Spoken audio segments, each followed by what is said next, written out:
Non, peut-être, ça y est. Voilà. C'était pas évident, mais voilà, on y arrive. Ça y est, on a réussi. Alors, comment vas-tu? Tu as passé des bonnes fêtes? Très bien, très bien. Beaucoup de repos et beaucoup de famille. Super, voilà, c'est bien. De se reposer, ça fait du bien, hein. Ah, tu as raison. Alors, comme je disais tout à l'heure, je t'ai présenté, donc tu es thérapeute conjugale et familiale agréée donc par l'Union israélienne et aussi Voilà. médiatrice. Et ce soir, on voulait évoquer justement le sujet du divorce, quelque chose qui est, voilà, un sujet très délicat qui touche un couple sur trois en Israël, d'après les statistiques, malheureusement. De plus, enfin, il y a énormément de célibataires qui ont peur de se marier, comme moi, je m'occupe de célibataires en Israël et que j'ai un groupe qui s'appelle Trouver son Mazal, où là-bas, il y a beaucoup de mariages. Il y a beaucoup de personnes qui ont peur parce que dans la famille, il y a eu des personnes qui ont divorcé et qui veulent pas revivre la même chose. Donc, pour eux, ils font un blocage du divorce. Donc, c'est pas simple. Et il y a encore bon, beaucoup de sujets à développer. Donc, voilà. Voilà, Je te exactement. laisse la parole. Vas-y. Ouais. Alors, disons que je suis thérapeute conjugale et familiale depuis au moins 25 ans. Et j'ai dû voir beaucoup, beaucoup de couples pendant des années. Et je peux voir les gens qui, en général, qui viennent en thérapie, c'est des gens qui ressentent un besoin, qui ont un problème, qui ressentent le besoin de venir parce qu'ils n'arrivent plus à résoudre le problème tout seuls, qui sentent qu'ils ont besoin d'un spécialiste pour les aider. Et ensemble, on essaie de ouvrir pour les problèmes, de mieux comprendre les raisons pour lesquelles ils deviennent des problèmes qu'on n'arrive plus à résoudre et trouver des outils et des approches pour mieux le faire. Il y a beaucoup de couples, et je le dis d'une façon claire et nette, il y a beaucoup de couples à qui on aurait pu aider, qui n'auraient pas dû divorcer s'ils étaient venus à temps ou s'ils avaient essayé de faire un travail sur eux-mêmes. Il y a certains couples qui doivent divorcer, il y a certaines raisons où on ne peut pas continuer, et à ce moment-là, c'est normal de divorcer, mais malheureusement, à mon avis, des fois, on divorce un peu trop vite. Et souvent, il y a des époques difficiles. Et quand on les passe et qu'on a réussi à les passer ensemble, et qu'on regarde un peu ce qu'on a passé, les couples se disent, oh, on connaît encore mieux qu'avant, on a réussi à résoudre les problèmes. Donc, ils se sentent plus sûrs pour les problèmes à venir. Et des fois, les gens n'arrivent pas à passer ce problème. Excuse-moi de te couper la parole. Est-ce que toi, en tant que thérapeute, est-ce qu'il y a des, on va dire, des sujets qui se répètent quand un couple ne va plus? Est-ce que tu pourrais dire c'est par rapport telle chose et la priorité dans les couples qui veulent se séparer malheureusement, c'est dû à. Ça veut dire est-ce qu'il y a une certaine les problèmes, enfin les plus graves problèmes sont dus à quoi en fait? Alors, ça Pourquoi les gens dépend. arrivent, pourquoi les gens en fait arrivent à divorcer? Parce que moi, à mon époque, mes grands-parents, comme je dis souvent, mes grands-parents, mes arrière-grands-parents, enfin, le Ils divorce, ne divorçaient pas. il y a longtemps, ça n'existait pas. Aujourd'hui, c'est quelque chose que, voilà, chaque personne, ça ne lui convient pas. Allez, on va à la rabbanoute, on claque tout, tout se termine. Quelles sont vraiment les causes? Pourquoi c'est devenu comme ça, en fait? Qu'est-ce qui se passe? Ça dépend de l'âge d'abord des couples. S'ils sont jeunes ou ils sont des nouveaux mariés qui sont depuis 1, 2 ans, 3 ans ensemble, c'est certains sujets qui les dérangent. Il faut les aider et souvent un peu d'aide à ce stade-là les aide énormément à retrouver le bon chemin et à continuer. Si c'est un couple qui est déjà depuis 20 ans, 30 ans ensemble et qui n'ont pas résolu leurs problèmes comme il faut et qu'ils arrivent à l'âge de 45, 40 ans, 50 ans et qui commencent à sentir qu'ils n'aiment plus leur conjoint, qu'ils perdent leur vie à rester ensemble, c'est d'autres problèmes. Donc, je vais diviser ça en trois stades différents. Le premier stade, c'est le stade où, en fin de compte, on se marie par amour. Mais en fin de compte, si on y pense vraiment, on est quand même deux étrangers. Chacun a vécu dans d'autres pays, de vies différentes. L'amour nous relie, mais en fin de compte, on n'a pas toujours construit encore les bases pour mieux résoudre les problèmes et élever des enfants ensemble. À ce moment-là, les problèmes qui commencent à venir, c'est les enfants, l'éducation des enfants. D'abord, est-ce qu'on veut des enfants ou non? De plus en plus, c'est une question qui se pose maintenant. Avant, à l'âge de tes grands-parents, de mes grands-parents, cette question ne se posait pas du tout. On se mariait, Exactement. on avait des enfants, on les élevait ensemble, et si on était bien ensemble, tant mieux. Sinon, c'est pas la fin du monde. Maintenant, non. Les gens veulent être heureux en couple. Ils ne veulent plus simplement avoir une famille. Ils veulent une famille et être heureux ensemble. Le problème, c'est que des fois, ils n'ont pas les bases normales pour le faire comme il faut. Alors, les sujets en général au début qui les dérangent beaucoup, c'est l'éducation des enfants. C'est les enfants, c'est l'argent, c'est la belle famille, bien entendu. C'est toujours des problèmes avec sa famille à lui et sa famille à elle. Malheureusement, l'alcool, et des fois un peu même trop fumé, c'est des problèmes qui séparent un peu les couples et ça fait des gros problèmes ces derniers temps. Euh, la façon de vivre, par exemple, si quelqu'un veut être plus religieux, quelqu'un qui veut être moins religieux, quand on commence à vivre ensemble, on comprend qu'on doit faire des concessions. La grande question, c'est quelles concessions? Est-ce que je fais des concessions dans les sujets qui me conviennent, qui sont normaux, que je dois faire, que je dois les faire? On ne peut pas vivre en couple ou vivre avec quelqu'un sans faire des concessions. Mais la grande question, c'est quelles concessions? Est-ce que je m'efface pour rester en couple et après quelques années, je ne pourrai plus supporter ça? Ou bien par un dialogue, une communication bonne, on pourra vérifier ce que moi j'ai besoin, ce que toi tu as besoin et trouver les solutions qui nous conviennent à tous les deux. Ça, c'est en gros les premiers couples. Alors, quand tu parlais éventuellement de l'argent, voilà, je donne ce sujet-là, l'argent ou la belle famille, parce que c'est vrai que c'est deux sujets qui sont très délicats. C'est très dur Exactement. pour une femme, c'est très dur pour une femme ou alors pour un homme d'être marié avec quelqu'un où la belle famille est contre lui. Maintenant, quand les deux se marient, tout se passe bien. Et au fur et à mesure, il y a des querelles, il y a des choses qui vont plus. Ou alors le mari a perdu son travail, ou la femme a perdu son travail.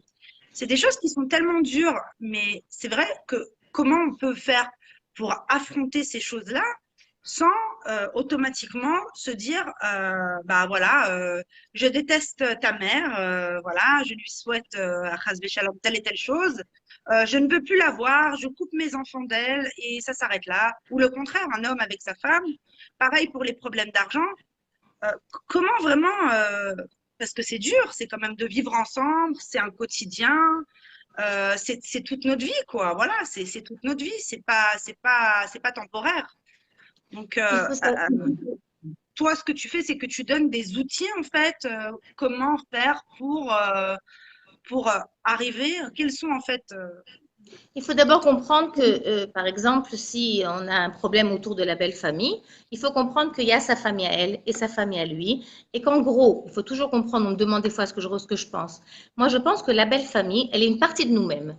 Mon père, ma mère, mes frères et sœurs, ma culture, c'est une partie de moi. Si mon conjoint n'arrive pas à vivre comme eux correctement, on peut s'aimer, et si on ne s'aime pas, je dis toujours, on doit vivre au moins correctement. On ne peut pas détester ou faire trop de problèmes avec la belle famille parce que ça cause des problèmes entre le couple. Sauf dans des cas vraiment rares où vraiment la belle famille est très néfaste. Mais en général, c'est pas toujours ça. C'est des ouais, parce qu'il relations y qui a sont pas. il y a vraiment des cas avec des belles familles où c'est vraiment la guerre, hein, c'est Parce vraiment que ça a dégénéré avec le temps, ça a pas été ça a été mal géré. incroyable hein, de voir ça. On se dit pourquoi les parents ont mis au monde ces enfants. Si c'est pour les faire autant souffrir, pour pas qu'ils réussissent leur foyer, mettez-vous de côté, laissez-les vivre tranquillement, quoi. C'est Voilà, c'est incroyable. trop dur, c'est trop dur. On ne peut pas les gens se retrouvent tirés d'un côté par leur famille, de l'autre côté par leur femme ou leur conjoint et les enfants. C'est une situation insupportable. On a trop mal au cœur quand c'est comme ça. Donc, moi, je dis, si les relations elles sont bonnes, tant mieux. Si les relations ne sont pas très bonnes, on doit trouver une sorte de relation correcte. On vient moins, on parle plus correctement, on rentre pas dans les sujets qui sont un peu tendus, parce que c'est pas la peine, ça fera toujours des problèmes entre le couple. Mais non, le couple doit se protéger. S'il y a par exemple une belle famille qui est néfaste, il faut savoir mettre un holà. Par exemple, moi je dis toujours à mes couples, euh, vous êtes en train de construire une maison. Cette maison, elle a un toit, elle a des fenêtres, elle a une porte. Vous l'ouvrez, vous laissez la famille rentrer, mais au bout d'un moment, cette famille, elle doit sortir et C'est vous ça, retrouvez dans le même. c'est ça. Il faut trouver cette maison avec son toit, cette cheminée et sa porte, mais au bout d'un moment, il faut le laisser sortir et rester ensemble. Mais ça C'est prend ça, c'est quelques qu'il y en a années, hein. malheureusement qui n'arrivent pas à faire la différence entre, voilà, on s'est marié, il faut couper à un moment donné, je dis pas les liens, mais il faut se consacrer à sa famille, quoi. Faut pas être tout le temps, voilà, bon, la famille c'est important, c'est vrai, mais la vraie famille au final, c'est ton mari, c'est ta femme, c'est tes enfants, c'est ça qui est le plus important.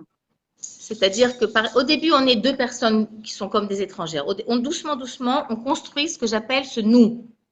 Au début, il y a moi, toi, et au bout d'un moment, on doit construire ce nous. Et ce nous, il doit être construire par jour, encore après un mois, un an, 2 ans, doucement, doucement, il se forme. Et après, on sent qu'on a ce nous en nous. On regarde les autres, on dit, oh, ils sont différents, nous, on fait comme ça, nous, on fait pas comme ça. On construit notre histoire à nous, notre narrative à nous, qui devient le nôtre et qu'on donne à nos enfants. Et quand nos enfants seront plus grands, ils diront, chez moi, chez papa et maman, c'est comme ci, c'est comme ça. Donc, c'est à nous à le construire, ce nous. Et il faut le faire ensemble. On ne peut pas rester collé à sa famille.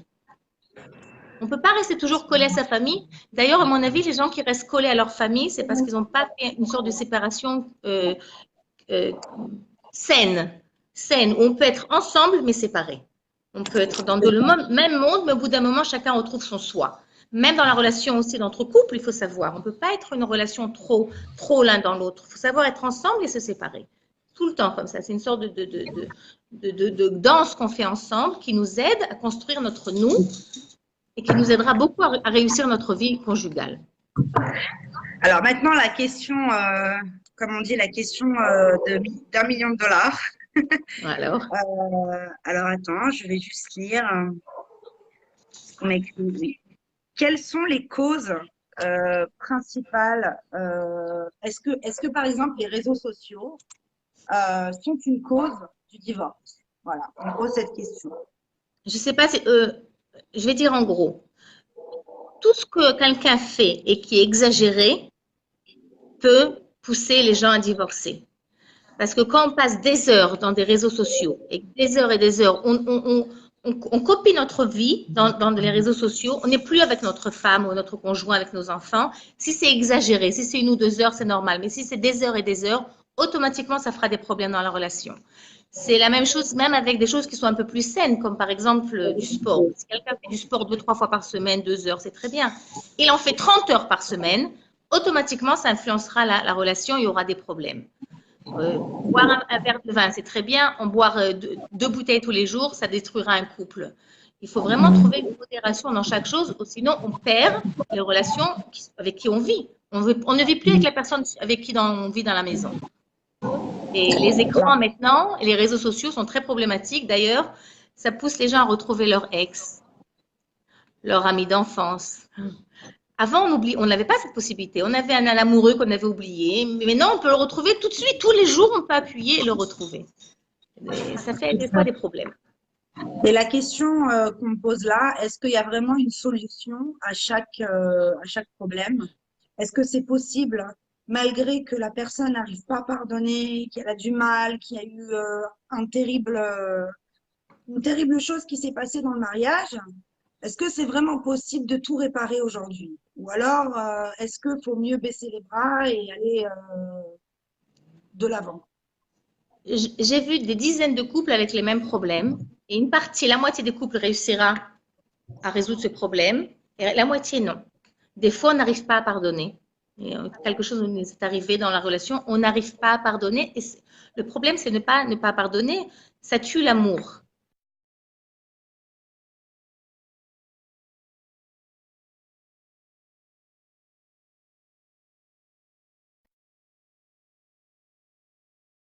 Je conseille toujours aux gens, essayez. Essayez. Parce qu'au début, on a l'impression qu'on ne pourra jamais. Et souvent, on arrive au bout d'un moment. Sinon, vous saurez au moins que vous avez déjà essayé comme il faut. Vous n'avez pas réussi. Vous n'arrivez plus à aimer votre conjoint parce qu'il vous a fait trop souffrir. Il a fait quelque chose qui vous fait trop de mal. Ça arrive. Donc, mais on ne peut pas savoir à l'avance. J'ai vu beaucoup de couples avec des petits problèmes qui ont divorcé et des gens avec des gros problèmes qui ont réussi à les résoudre. Ça dépend beaucoup de la volonté du couple et de la relation qu'ils avaient avant le problème qu'ils ont eu, ce gros problème qu'ils ont eu. Si ça fait avant une bonne relation, en général, ils arriveront à passer ce stade. Si déjà la relation était problématique, ça se perd. Alors, quand on parle de relations problématiques, ça veut dire qu'on n'est pas sur la même longueur d'onde, que par exemple une personne est plus religieuse que l'autre. Il faut déjà au départ voir qu'on est bien compatible. Il faut bien vérifier ces choses-là avant de s'engager. Parce que comme on dit, l'amour rend aveugle et le mariage lui redonne la vue, malheureusement. Est-ce qu'il faut vraiment bien s'assurer et de ne pas voilà, se marier pour se marier à tout prix, pour dire voilà, j'ai fait mon devoir, je me suis mariée, puis à la fin souffrir d'un mariage où on n'est pas épanoui, où on est mal. Exactement. L'amour, pour moi, l'amour est obligatoire, en gros. Ou au moins respecter, apprécier la personne avec qui on va vivre. Parce que c'est une sorte de colle qui nous aide à passer certains stades difficiles. Mais ça ne suffit pas, l'amour. Si la relation passe son temps, on se dispute sans arrêt. Les gens commencent à se parler d'une façon qui est vraiment blessante. On se moque l'un de l'autre. Doucement, doucement, l'amour passe et on n'arrive plus à résoudre les problèmes. Donc, l'amour ne suffit pas. Il faut savoir, et ça dépend, il faut savoir parler. Parler, parler, parler, parler. Mais il faut savoir aussi comment parler. Est-ce que je parle pour vous convaincre ou est-ce que je parle pour m'expliquer? Est-ce que je parle pour vous culpabiliser ou est-ce que je parle pour essayer de montrer, vous montrer ma douleur et de trouver une solution, moi ma douleur, toi ta douleur? Ça dépend comment parler. Donc, la relation, très vite, je verrai chez les couples les gens qui arrivent à parler et à comprendre, à se comprendre l'un à l'autre et les gens qui passent leur temps à faire la guerre. Ils sont, comme je dis toujours, ils sont en guerre. Mais il faut savoir quand faire la guerre et quand ne pas faire la guerre. Il y a certains sujets, on doit faire la guerre. Mais il y a beaucoup d'autres sujets qu'on doit laisser passer et trouver un juste milieu entre les deux. Et les enfants dans tout ça, c'est très dur. Alors, les enfants, très compliqué parce que moi, je trouve que c'est une très bonne raison, quand on a des enfants, d'essayer de résoudre les problèmes de couple et d'essayer de rester ensemble d'abord. On fait des enfants, c'est pas pour les quelques années après les jeter et dire on s'en fout. Mais on ne peut pas rester toute la vie avec des enfants, même si c'est pas ça. Donc, il faut savoir quand même essayer, essayer de résoudre les problèmes. Et surtout, surtout, surtout, ne pas les mêler à tout ça. Trop de parents répondent tout à leurs enfants. Ah, ça, c'est Leur une disent tout ce catastrophe. qui s'est Ça, c'est un passé. désastre. Ça, c'est vraiment un désastre. Les parents qui n'arrivent pas à gérer leurs tensions entre eux et qui vont mêler les enfants, leur Exactement. faire subir un calvaire. Et plus tard, quand les enfants seront détraqués parce que malheureusement, bah, ils ont vécu dans une maison où il y avait des cris toute la journée, où les assiettes volaient, on a entendu des gros mots du matin jusqu'au soir, où le père n'était pas présent parce qu'il en avait marre de sa femme, ou que la femme n'était pas assez présente parce qu'elle en avait marre de son mari. Bah, malheureusement, on crée des enfants qui plus tard bah, pourront pas Exactement. construire une vie normale, quoi. Ils auront des problèmes eux-mêmes à trouver, à se marier, et ça Ça donne se des répète. conséquences. C'est très Les dur. gens ont peur après ces jeunes. Non seulement ils ont peur de se marier, mais ils ont plus la foi en l'amour. Ils ont peur de l'amour maintenant. Même s'ils tombent amoureux, ils ont peur. Ils disent, ouais, l'amour, c'est rien. Après, ça passe et on souffre. C'est ça. Et ils ont surtout peur de se tromper. Alors, ils ont C'est ça. l'impression, et si je me trompe? Et si je me trompe? Et si je C'est ça. rate? Et si je me trompe? Ils C'est sont ça. obnubilés par cette peur. Mais c'est incroyable. C'est ce que je vois, moi, dans le groupe de rencontres que j'ai. Il y a énormément de personnes qui me viennent, qui me disent, voilà, telle personne est charmante, telle personne est charmante. Mais si c'est pas le bon, et si je me Ouais, trompe, exactement.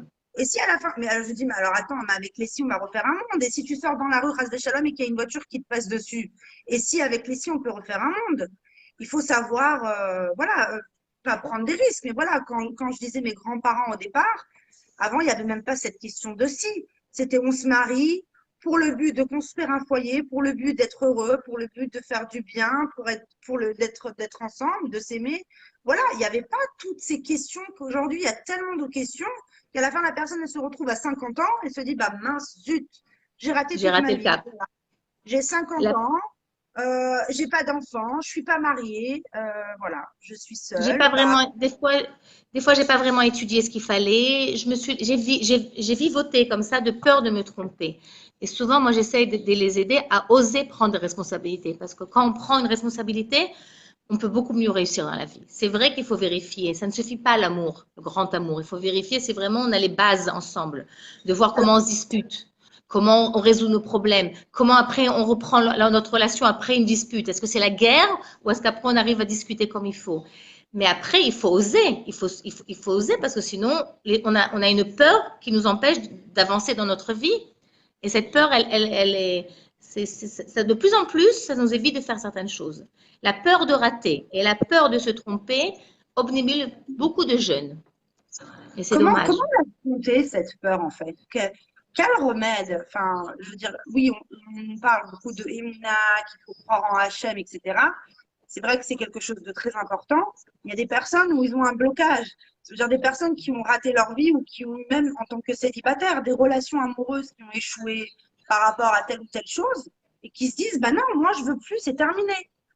Est-ce qu'il y a vraiment un remède? Il y a quelque chose qui peut faire que ces personnes enfin, ont confiance en elles-mêmes et puis voilà, dépasser cette peur, hein, sans se voir le pire en face d'eux et se dire, voilà, ça va se terminer, c'est obligatoirement négatif. Est-ce qu'il y a quelque chose à faire? D'abord, je suis assez contente de dire que maintenant, à notre époque, les gens peuvent choisir plus qu'avant comment vivre leur vie. Si quelqu'un vraiment ne veut pas être en couple, il veut vivre seul, il a cette fois-ci cette possibilité. Il ne veut plus être père ou mère, il a le droit de choisir. Il n'est plus obligé de le faire et après de rater sa relation ou de rendre des enfants tristes ou malheureux parce qu'il s'est marié parce qu'il fallait. Ça, c'est une partie des gens et à ce moment-là, ils doivent au moins savoir qu'ils ont pris une décision et bien la vivre. Mais les gens qui ne se marient pas ou qui ne font pas d'enfants parce qu'ils ont peur, il faut travailler sur cette peur. Il faut savoir pourquoi cette peur s'est construite et leur donner beaucoup d'assurance.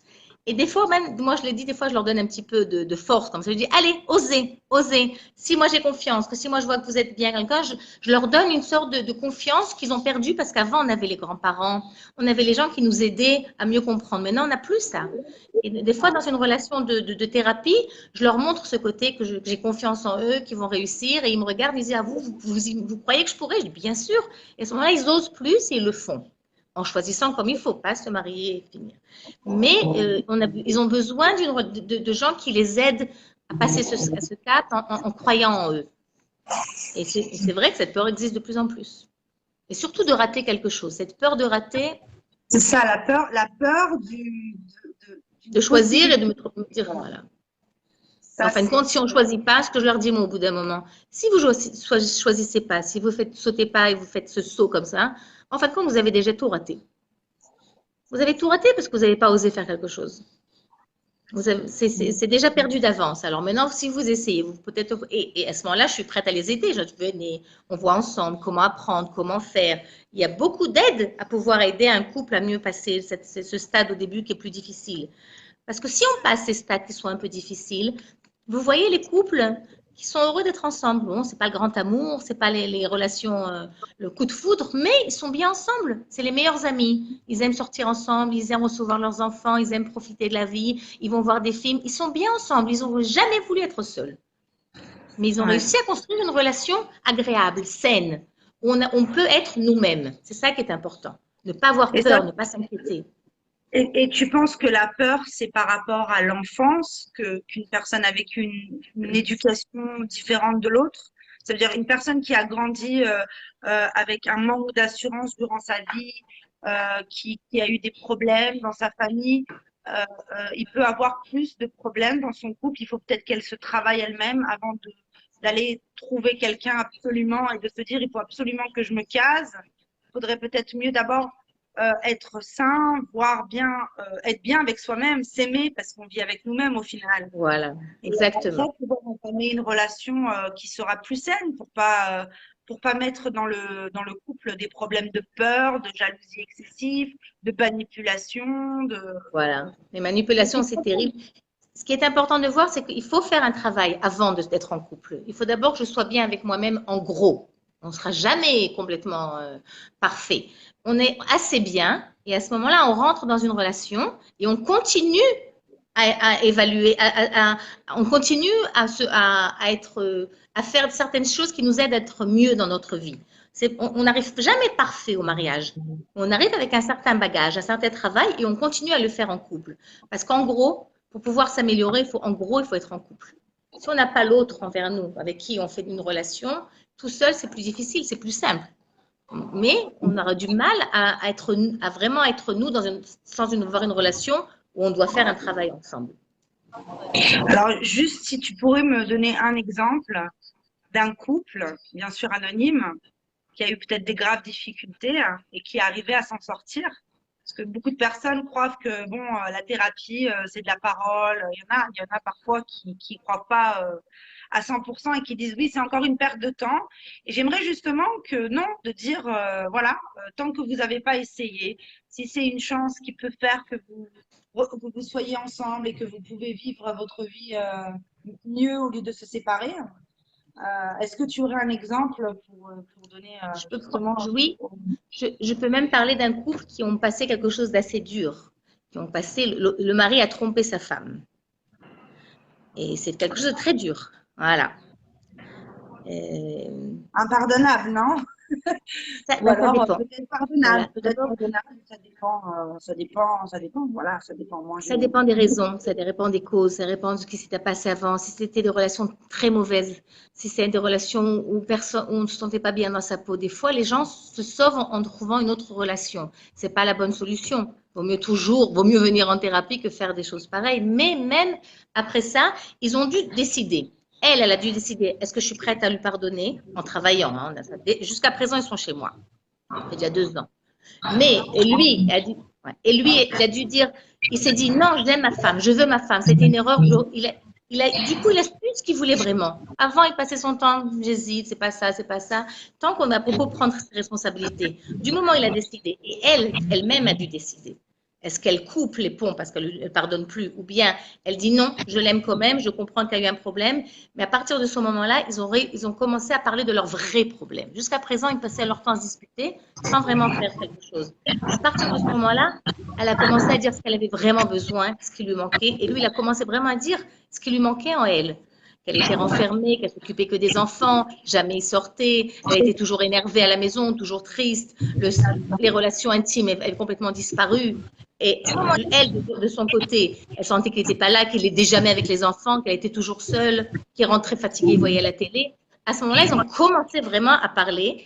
Et ça ne veut pas dire que tout est beau, tout est gentil, tout est. Mais ils ont réussi à reconstruire une relation plus saine, avec toujours cette petite peur. De temps en temps, jusqu'à présent, elle pose des questions. Et lui, à chaque fois, il dit, j'ai promis, j'ai juré de jamais refaire et je tiens toujours ma parole. Alors, ils se rassurent l'un et l'autre et ils continuent à chaque fois. C'est une relation, ils se sont rechoisis.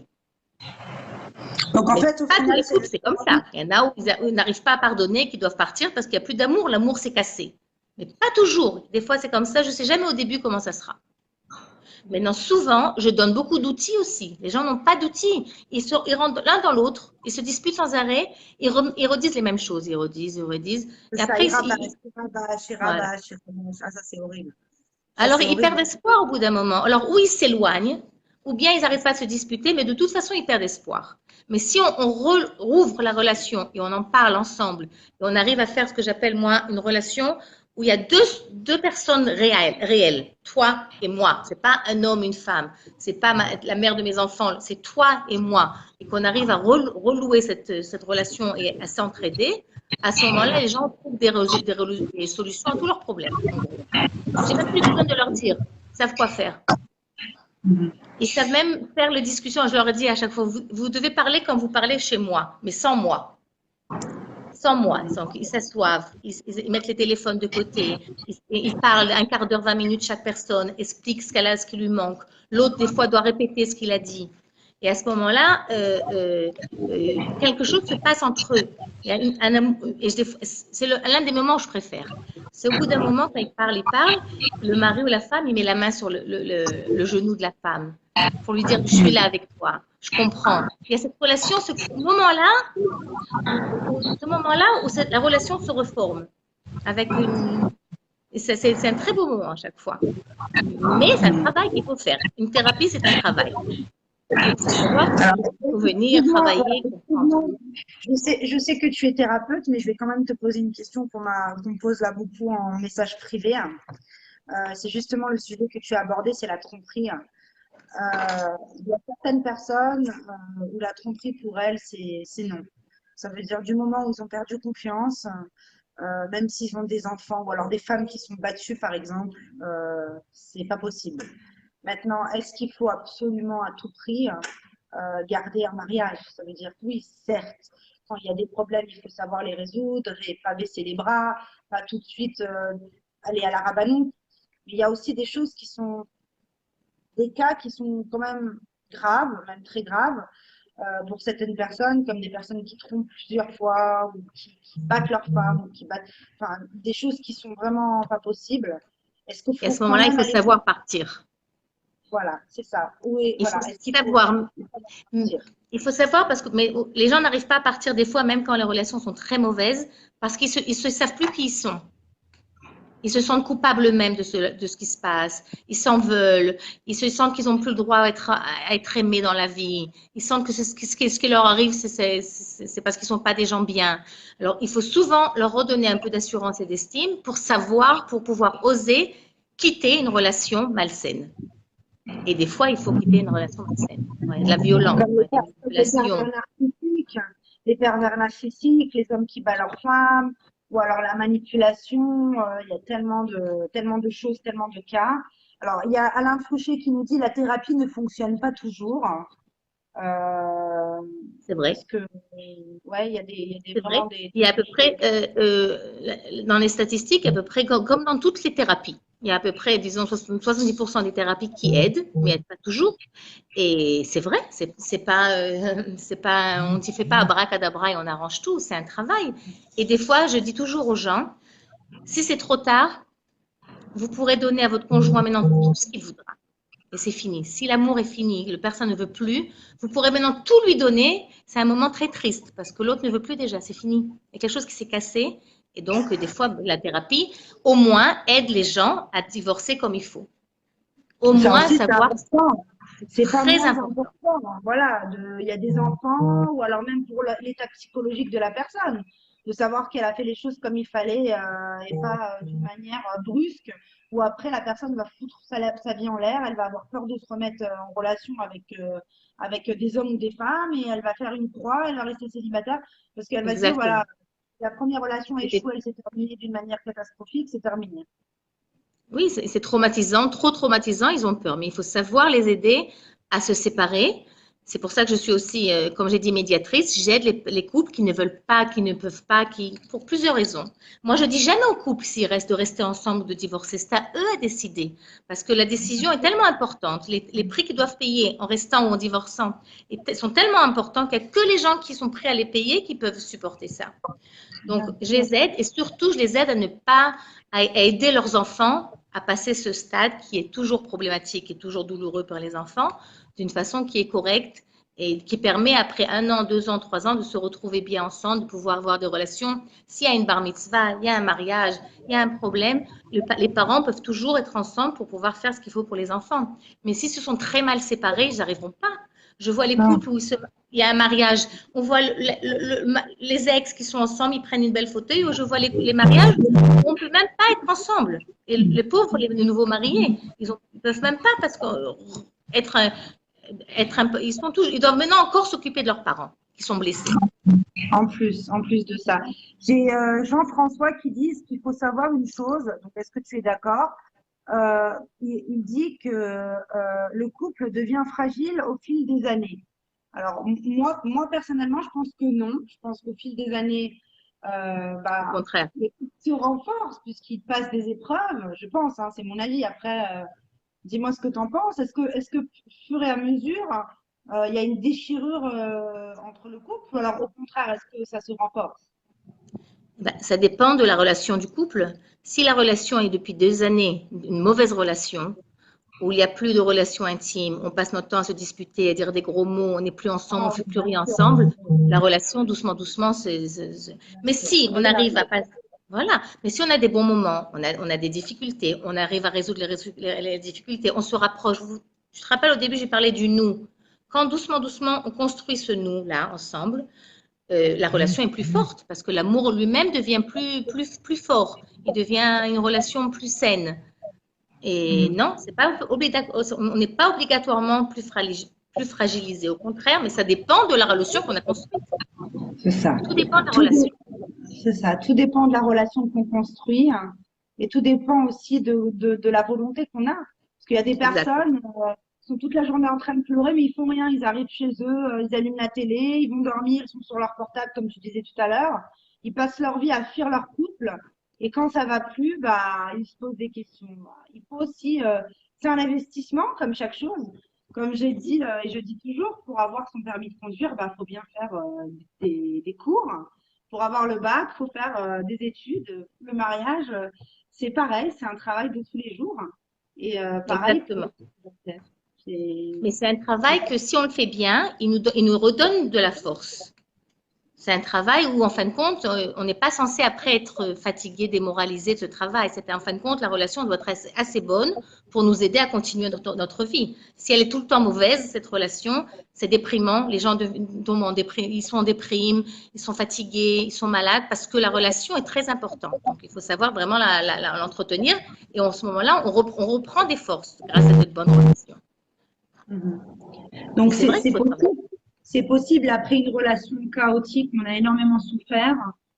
Qu'est-ce que tu conseillerais, toi, pour une personne qui n'arrive pas à se reconstruire par rapport à une relation, malheureusement, comment dirais-je,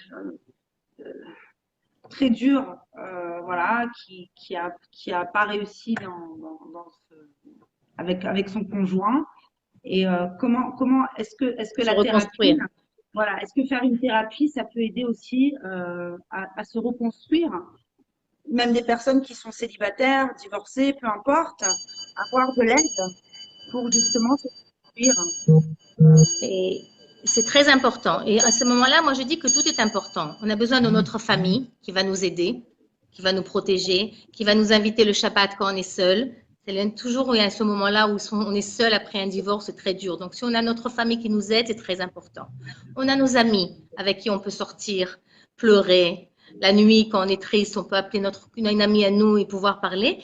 Et c'est fortement conseillé d'avoir une thérapie, pas très longue même, une thérapie qui nous aide à mieux comprendre pourquoi on est arrivé à ce qu'on est arrivé et comment mieux choisir la prochaine fois. Voilà, une thérapie, par exemple, qui peut nous expliquer pourquoi on a le rejet. Par exemple, il y a des garçons, moi, avec qui je parle, ça fait déjà des mois. J'ai beau leur présenter n'importe quelle fille, alors qu'elle soit belle, intelligente, peu importe. Non, non, non, non. Pourquoi? Ah, elle, il y a un problème. Elle, il y a un problème. Elle, il y a un problème. Mais on voit que la personne, elle a un malaise en elle-même parce que, voilà, quoi, c'est pas possible de présenter Exactement. sans profil à une personne. Et moi, je pense que c'est bien de consulter quelqu'un, une thérapeute, faire une thérapie, justement pour se sentir mieux, pour pouvoir avancer et arrêter d'être coincé en train de pleurer toute la journée en se disant, mais quel malheur, pourquoi tout le monde arrive et j'y arrive pas? Bah, on a chacun nos épreuves, on évolue chacun d'une manière différente. Et c'est important d'avoir quelqu'un qui nous suit, hein. Parce que des fois, l'entourage, il y a beaucoup de compétition. Voilà, moi, je me suis mariée, moi, j'ai des enfants, toi, t'en as combien, moi, j'en ai combien. Ça veut dire qu'il y a beaucoup de compétition et les gens prennent des mauvaises décisions, malheureusement. Il faut quelqu'un de neutre. Voilà. Et la thérapie, justement, c'est neutre. Ça ne prend aucune position. Ni la position du parent qui veut vite presser leur enfant pour avoir une descendance, ou les amis, ou peu importe. Et c'est ça qui est important, je pense. C'est C'est très. ça, on ne prend pas la décision pour la personne. On l'aide à mieux se comprendre, à mieux se retrouver, à voir vraiment ce qu'elle préfère dans sa vie. Et à ce moment-là, elle pourra mieux choisir et être mieux consciente de ce qui la pousse à vouloir telle personne ou ne pas vouloir telle personne ou de quoi elle a peur. Et à ce moment-là, quand on comprend ce que nous, on passe, on a automatiquement plus de force pour changer. Si on a l'impression que tout est extérieur, on ne comprend pas pourquoi les choses nous arrivent, on sera toujours un peu plus passif. Moi, j'essaie d'aider les gens à être plus actifs. Moi, ce que je veux, moi, ce que j'ai, quel est mon problème, pourquoi je veux faire ça, pourquoi j'ai pas fait ça. Pas pour nous culpabiliser, pour mieux nous comprendre et changer les choses. Parce que ce culpabiliser, ça ne va pas nous aider. Ça nous coince de nouveau. Ça nous enfonce, ça nous enfonce. Et on a du mal à avancer davantage. Et on est là en train d'être dans des regrets, dans des remords, dans notre vie misérable. Alors que la vie est tellement belle. Voilà. Et c'est beau. Je pense que ce que tu fais, c'est magnifique. Déjà, tu as une force incroyable. C'est magnifique d'aider les gens. Alors, je vois qu'il y a énormément de personnes qui nous commentent. Je ne pourrais pas tout lire. Nous sommes un peu limités par rapport au temps, mais je vais quand même lire quelques remarques. Alors, Nathalie nous dit, oui, mais il n'y a pas d'études pour apprendre à réussir un mariage, d'où la difficulté. Voilà. Donc, elle confirmait ce qu'on disait. Elle a raison. Avant, on avait nos grands-parents, on avait nos relations dans la société qui nous aidaient à savoir faire ça. Maintenant, non, les gens sont censés le faire tout seuls. Donc, c'est pour ça que souvent, cette thérapie au début, et surtout au début, quand c'est un nouveau couple, ça ne prend pas beaucoup de temps. Juste, on les aide à mieux choisir le bon chemin et après, ils le suivent tout seuls. C'est vrai que les jeunes, maintenant, leur manque quelqu'un qui les suive et qui les aide à mieux faire. Voilà. D'où la Et, thérapie maintenant, alors qu'avant, il n'y avait pas de thérapie, ou beaucoup moins. et surtout aussi mettre, je pense, ça c'est vraiment important, si tu pourrais juste dire quelques phrases, toucher un mot sur ce sujet, c'est que en fait, il faut arrêter tout le temps de vouloir recevoir et d'apprendre à donner. Alors, je sais que c'est très, très difficile à dire, mais quand tu vas vivre avec ton compagnon, et que du matin au soir, tu vas lui faire des reproches, pourquoi est-ce qu'il ne fait pas les courses? Pourquoi est-ce qu'il descend pas les poubelles? Pourquoi est-ce qu'il fait pas la vaisselle? Pourquoi est-ce que si? Pourquoi est-ce que ça? Moi, j'ai fait ça, pourquoi toi, t'as pas fait ça? Et qu'on va toujours être dans la demande, demander de l'autre. Bah, en fait, chacun va demander, l'homme va demander à la femme va demander à l'homme, et il y aura rien qui va avancer au final. Il y a un Ça va être t'as quoi? Ça avancera nulle part. Il y a un Faut, psychologue très, très connu aux États-Unis qui s'appelle un juif, qui s'appelle professeur Gutmann, qui a fait des tonnes il a connu des tonnes de couples, essayé de vérifier, et à la fin, il a dit que si un couple qui va réussir, il peut très vite savoir qui va réussir et qui non, d'après la relation, comment il parle. Il a dit qu'en gros, il faudrait 5 compliments, 5, pour une remarque de ce qu'on n'aime pas sur notre conjoint. En général, souvent, c'est le contraire, où il y a 0 compliment. Donc, d'abord, l'une des choses qui aide énormément, c'est savoir apprécier notre conjoint dans toutes les petites choses qu'il y a. Il nous a servi quelque chose, dire merci. Il est venu nous aider, comme mon mari maintenant, il est venu m'aider avec le téléphone, merci. Il a vu que j'étais un peu perdue, alors il est venu. Je sais qu'on sait qu'il va arriver tard et qu'il est fatigué, on lui allume l'eau chaude pour qu'il prenne. Toutes ces petites remarques, toutes ces petites gestes qu'on fait aident mais énormément à nous sentir l'attention, mieux. avoir des attentions vis-à-vis de l'autre. Et ne pas penser qu'à nous-mêmes. On dire qu'est-ce qu'il a besoin. Et si l'autre, les deux font le même, parce que s'il n'y en a qu'un, c'est problématique. Mais au bout d'un moment, si les deux le font, ça marche très bien. Chacun aura ce qu'il a besoin et se sentira en sécurité. Donc, c'est 5 choses par Cinq, jour, c'est ça? 5 compliments 5 compliments. sur chaque remarque désobligeante. Bah voilà, Donc, alors et c'est difficile de dire, mais on peut le dire sur chaque chose. Merci pour le café, merci de m'avoir aidé, c'est beau ce que tu portes. On n'a pas besoin de faire des choses très, très compliquées, mais voir et ressentir tous ces petits moments qu'on a tendance à oublier, à les faire passer et ne voir que les choses qui nous énervent. Il y en a toujours qui nous énervent. ça c'est vrai. Bah, c'est magnifique. C'est une très belle résolution pour cette nouvelle année. 5 compliments Merci. par jour. En tout Voilà. cas, tu es une femme formidable. Vraiment, ça m'a fait très plaisir bah, d'échanger avec toi ce soir. En tout cas, Merci si les beaucoup. personnes veulent te contacter directement, donc est-ce que tu as un numéro de téléphone où les personnes peuvent t'écrire par WhatsApp ou par mail, peu importe, que ce soit en Partout. France, en Israël, peu importe, parce c'est vrai qu'on J'ai a un, des... voilà. D'abord, j'ai un site. Ils peuvent écrire mon nom Ariel Charmendel et en français ou en hébreu et ils verront mon site, ils verront tout ce que j'écris. J'écris pas mal d'articles dans les journaux aussi, donc ils pourront voir ce que je pense, ce que je fais.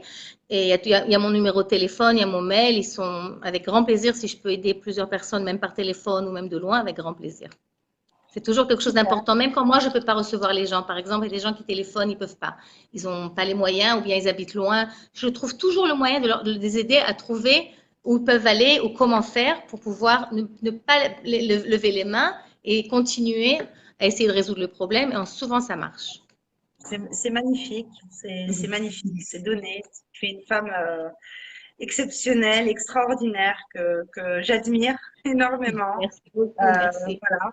J'espère bah, qu'on pourra refaire un autre live parce que je vois qu'il y a énormément encore de commentaires, Avec énormément de grand personnes. plaisir. Voilà, les gens pourront te contacter via, bon, tu es déjà tagué sur ce live, donc les gens pourront te contacter via Facebook, voilà, et te Avec contacter grand aussi. plaisir. Et en tout cas, je te souhaite Shana Tova. Donc, Merci la beaucoup. bonne résolution, c'est 5 5 compliments. compliments. 5 5 bonnes compliments. choses. 5 compliments sur une remarque, pas le contraire. 5 compliments. Et je te souhaite beaucoup de réussite et que, voilà, Bezrat Hachem, on voit de plus en plus de couples qui arrivent à surmonter les épreuves et que tout se passe dans les Merci meilleurs beaucoup. sorotes. Voilà. Merci beaucoup. Bonne Ça m'a année. fait. Au revoir. Au revoir. Shana Tova. Shana Shana Tova. Tova.